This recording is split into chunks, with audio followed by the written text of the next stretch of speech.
Dumela bakulu, the Nyame Tijan is here. Ndadzoka ndine nyaya panapa ndruko yanayo iri kunzi Vice President Constantino Chiwenga's ambitions to take over the reins from President Emmerson Mnangagwa in 2028 have suffered a major setback after his own hometown Mashonaland East Province publicly endorsed Mnangagwa for an extended term until 2030. Ndo situation yakuitika ike zvinezvi. But inini ndine zvinhu zvandakaongorora ndikaona panyaya iyoyi yese iri kuitika, drama rese rakutanga kutaurika riripo iri.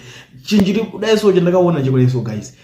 ZANU-PF na President Mnangagwa netimu rese vanhu ivava vari kushandisa inonzi psychology, vada kungwarisa.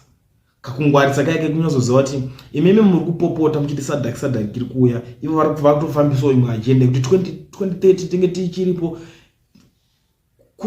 kuita kuti imimi vanhu muvarayirwe mutange kurwisana nekuti asaite 2030 achiripo.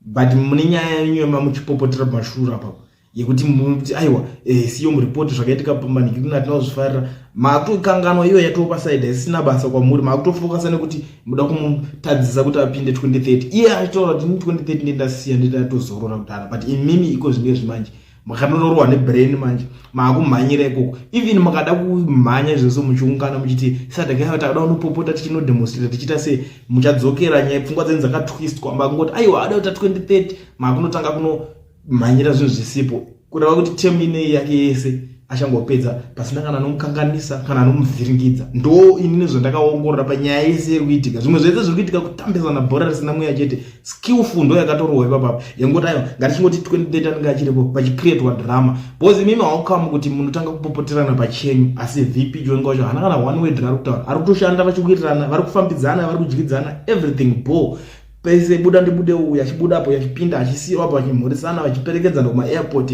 vachitumana maduties avo zvinhu zvichifamba. Imimi ndimi muri busy kuti you are in 2030 makutanga kumhanyisana nezvinhu zvisina basa rese. Nyaya isiyo muripoti matokanganwa. Amen, munoona sei inini nyaya iyoyi ndo maonero angu.